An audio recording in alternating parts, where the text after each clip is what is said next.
Single हैं वो desperately married होना चाहते हैं और जो मैरिड हैं वो डेस्परेटली सिंगल होना चाहते हैं।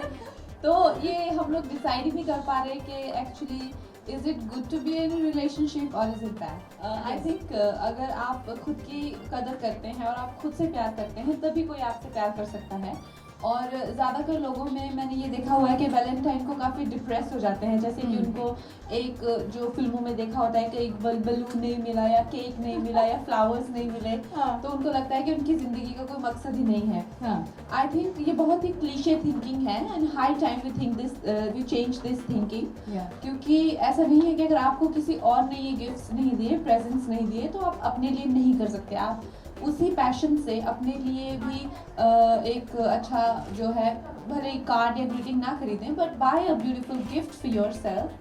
जैसे मैंने सोचा है कि मैं अपने लिए एक कपकेक का बॉक्स खरीदूंगी और अपने लिए एक अच्छी सी कॉफ़ी बना के 10 से 12 कपकेक्स खा जाऊंगी।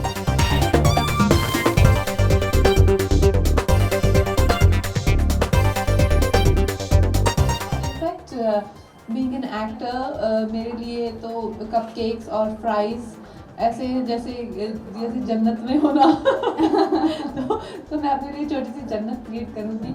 फ्राइज़ एंड कपकेक्स वो दोनों अपने ट्रे में रख के I just please my self. इसको एक कोइंसिडेंस ही कह लीजिए कि क्वीन से पहले भी मैं हमेशा ही अकेले ट्रैवल करती थी और जब मुझे ये स्क्रिप्ट मिली आई वॉज सो शॉक्ड कि मुझे इतना ट्रैवलिंग का शौक है अकेले और मुझे ऐसी ट्रैवल फिल्म मिली अकेले। So I think it's just a coincidence. लेकिन मैं लोगों को कहना चाहूँगी कि इट्स नॉट लिटरली हनीमून।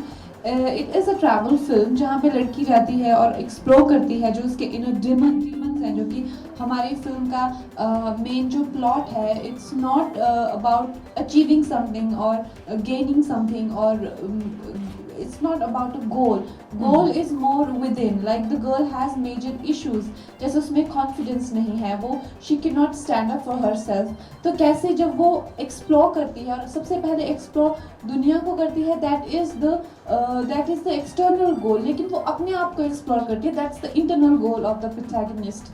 तो जब लोग फिल्म देखेंगे तो उनको emotionally and on more physical level जैसे कि एंटरटेनमेंट है, they find it very funny and they laugh all throughout and there will be excitement, but at the same time वो अपने साथ एक बहुत ही महत्वपूर्ण और बहुत ही इम्पोर्टेंट चीज़ लेके जाएंगे, दैट फिल्म विल गिव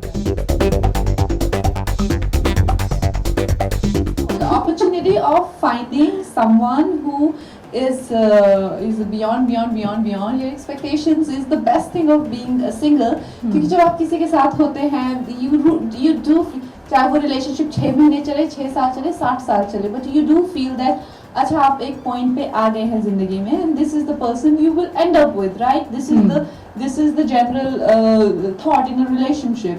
लेकिन जब आप सिंगल होते हैं तो you never know who will you end up with, right? Salman Khan बहुत कम होता है कि हम बाहर आके इंटरेक्ट करते हैं और 104 फीवर में आज मैं पता नहीं कितने सालों बाद आई होंगी या शायद मेरा पहला ही टाइम है यहाँ पे। अनुराग को मिली, उनके साथ बात करके इतना अच्छा लगा और अपने काम के बारे में, अपनी फिल्म के बारे में दूसरों से जानना, फिल्म की क्या परसेप्शन है और म्यूज़िक लोगों में कितना पॉपुलर हो गया है, ये एक अच्छी फीलिंग है। और आई थिंक आजकल प्रमोशन इतनी इम्पॉर्टेंट हो गई है और इतना एक अहम हिस्सा है फिल्म रिलीज़ का कि सभी कलाकारों के लिए एक we really look forward to it, right? कि meeting new people, talking about our films and communicating and getting to know so many people is really an interesting aspect of our profession. मुझे तो इतने पसंद है RJs की जिसका कोई हिसाब नहीं है, क्योंकि वो लोग कैसे बातें बना देते हैं, कैसी बातों की बातें बना देते हैं, छोटे छोटे शब्दों को लेके उनको कैसे एक एंटरटेनिंग फ्रेजेस में ढाल देते हैं। ये बहुत बड़ा एक आर्ट है और मैं एज अ राइटर, क्योंकि मैं भी राइटर बनने की मैं कुछ लिख रही हूँ, तो I understand the value of words and मैं खुद बोलती ज़्यादा नहीं हूँ लेकिन मैं सोचती ज़्यादा हूँ and I am good with writing and expressing my that. But I think जो आरजेस करते हैं that coordination and that sync with their thoughts, and their speech is so wonderful.